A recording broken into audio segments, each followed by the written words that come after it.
हल्की धूप है, ठंडी हवा बह रही है। एक गांव की युवा लड़की जैनब कपास चुन रही है।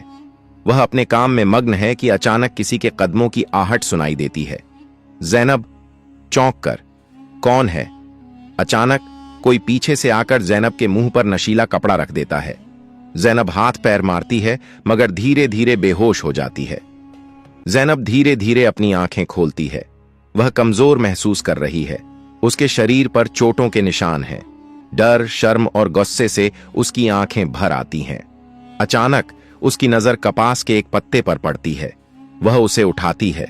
पत्ते पर लिखा होता है, लगातार 1 घंटे तक मजा देने के लिए धन्यवाद। जैनब की आंखों में आंसू आ जाते हैं। वह कांपती हुई खड़ी होती है और तेजी से गांव की ओर भागती है। काजी एक ऊंचे चबूतरे पर बैठा है।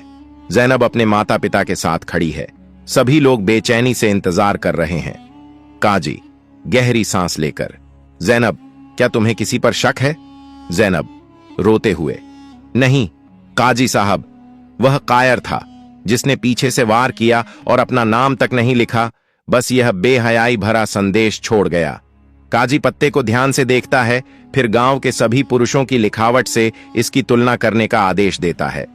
गांव के सभी पुरुष लिख कर देते हैं, लेकिन किसी की लिखावट मेल नहीं खाती। लोग फुसफुसाने लगते हैं। पहला ग्रामीण, यह कौन हो सकता है? दूसरा ग्रामीण, शायद कोई बाहरी होगा।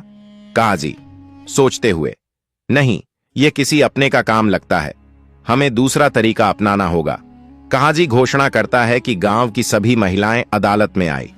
लोग हैरान रह जाते हैं। सभी महिलाएं आती हैं। जैनब भी चुपचाप देखती हैं। काजी, जो भी अपराधी है उसकी मां, बहन या पत्नी आज यहां खड़ी है। मैं एक तरीका अपनाऊंगा। काजी हर महिला से अलग अलग पूछता है कि यदि उनके घर का पुरुष दोषी हुआ तो वे क्या करेंगी। अधिकांश महिलाएं कहती हैं कि उन्हें यकीन है कि उनके परिवार का कोई व्यक्ति ऐसा नहीं कर सकता। मगर एक महिला के चेहरे पर पसीना आ जाता है। वह बेचैन हो जाती है। काजी उस महिला की ओर देखते हुए, तुम कुछ छिपा रही हो? काजी के इशारे पर उसका बेटा सामने आता है। काजी उसे कागज और कलम देता है। लड़का कुछ लिखता है और जैसे ही उसकी लिखावट देखी जाती है, सभी चौंक जाते हैं। लिखावट वही थी जो कपास के पत्ते पर थी। गांव वाले गुस्से में आ जाते हैं। महिला रोते हुए काजी के कदमों में गिर जाती है। महिला, काजी साहब, रहम करें, यह मेरा इकलौता बेटा है। काजी, तुमने इसे बचाने के लिए झूठ बोला, लेकिन इंसाफ की राह में कोई झूठ नहीं चलता। गांव के बुजुर्ग मिलकर फैसला करते हैं कि अपराधी को कड़ी सजा दी जाएगी।